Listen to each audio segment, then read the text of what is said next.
সাদিক কাইম। আবিদুল ইসলাম আবিদ ভাই। সাদিক কাইম ভাই। সাদিক কাইমকে।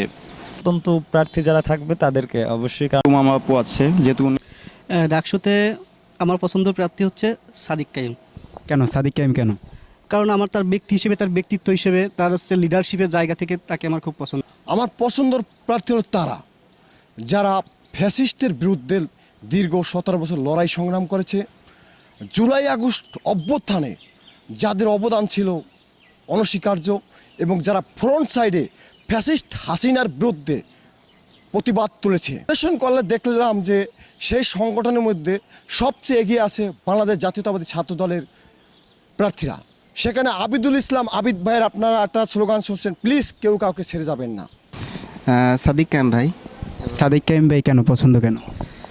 তাদের যে মানে মানে অ্যাক্টিভিটিস যেগুলো তারা অলরেডি পারফর্ম করে গেছে, এবং সামনে যেগুলো অ্যাক্টিভিটিস তারা পারফর্ম করবে বলে মানে প্রমোট করতেছে, সবাইকে জানাচ্ছে, মানে এই ভিজুয়ালগুলো আমার খুব পছন্দ।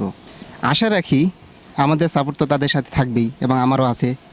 মনে করেন আপনি ঢাকা বিশ্ববিদ্যালয়ের শিক্ষার্থী যদি হতেন, সেক্ষেত্রে আপনি কাকে ভোট দিতেন?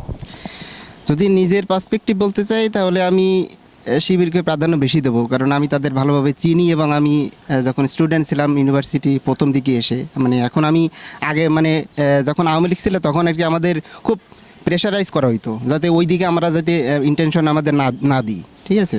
পরবর্তীতে আমরা ওখান থেকে সরে আসছি, এবং এখন আর কি আমি পার্সোনালি তাদের সাথে এঙ্গেজ না, তারপরেও আমি তাদেরকে বেশি মূল্যায়ন করি এই দিক থেকে। পছন্দের প্রার্থী অনেকেই আছে। আমি একটা সংগঠন করি, বাংলাদেশ গণতান্ত্রিক ছাত্র সংসদ। তাদের আদর্শ আমার ভালো লাগে, এবং তাদের আদর্শের বাইরেও অনেকে আছে যারা স্বতন্ত্র প্রার্থী, যাদের বক্তব্য শুনছি ভালো মনে হয়েছে। এছাড়াও শিবিরের সাদিক কাইম আছে।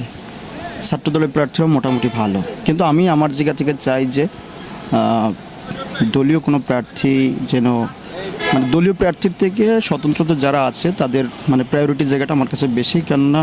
কারণ ডাকসু যেহেতু সম্পূর্ণ আপনার মানে একটা বিশ্ববিদ্যালয়ের যত বাইকে তো প্রতিদ্বন্দ্বী করবে, আসলে ওইভাবে স্পেসিফিক বলাটা খুবই টাফ।